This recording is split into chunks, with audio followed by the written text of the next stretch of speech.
bring in Joe Concha, Fox News contributor. Joe, what do you think?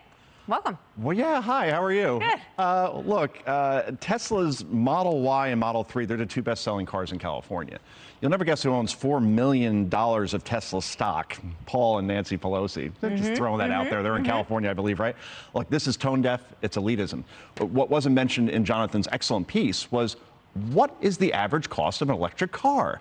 Who can afford these things? Right now, there's something like $60,000 for the cheaper versions, right? So if you're living in California, which has the highest income tax rate in the country, also has the highest poverty rate in the country, the average household median income is $78,000. So after taxes, we're talking $40,000. So your entire salary still can't buy you an electric car as they're currently priced. I don't see how this mathematically, economically will work in any way, shape, or form. By the way, how are you going to charge all of those cars? Well, that's the question right there. With all that traffic, by the way. Yeah, no, absolutely. I mean, they don't go far enough. And the batteries, you know, there's a lot of questions about the batteries themselves and what you need to make the batteries. And most of those minerals and components come from China, many of them. And in terms of what Jonathan made the point about natural gas and electricity being the ways to store and power these vehicles. So it's like one little piece of the puzzle, and running off with it and saying, you know, this is going to solve the whole problem seems rather short-sighted. But, you know, it's not to say it's not a direction to head in, but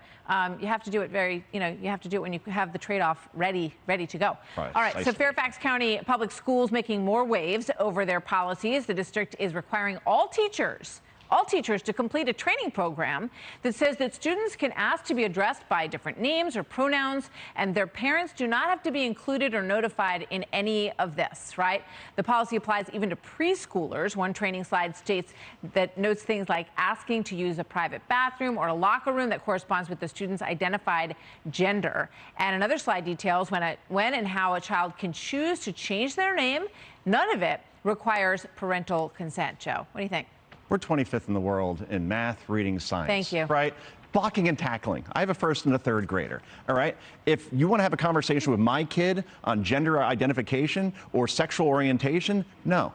I'll have that conversation with my child when I feel they're ready. And when they're 6 and 8 years old, as they are now, believe me, they're not ready for this conversation. I would think that, and I would hope that Virginia and their teachers' unions would have learned the lessons of the last gubernatorial race, where a guy named Terry McAuliffe, who nobody ever heard of before, beat Clinton royalty and Terry McAuliffe. He was down double digits. He ran on education. He ran against this sort of thing. And here they're just doing it all over again. Parents are not going to accept this. And parents aren't domestic terrorists, as Merrick Garland calls some of them who object to this stuff. All we want is transparency. What's in the curriculum? What are you teaching my kid? I just want to say in that. That's all. I mean, how about just logic, right? How about sort of being mature about a situation? If a child says, you know, I'd rather be called this, of course the first thing the teacher should do is say, you know what?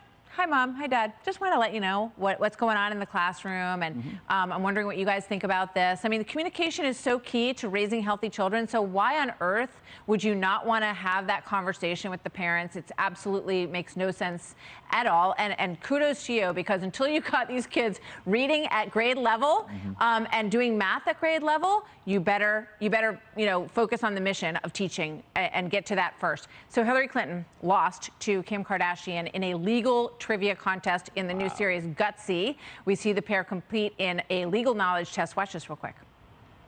Under what circumstances may one use deadly force to defend themselves? Yes.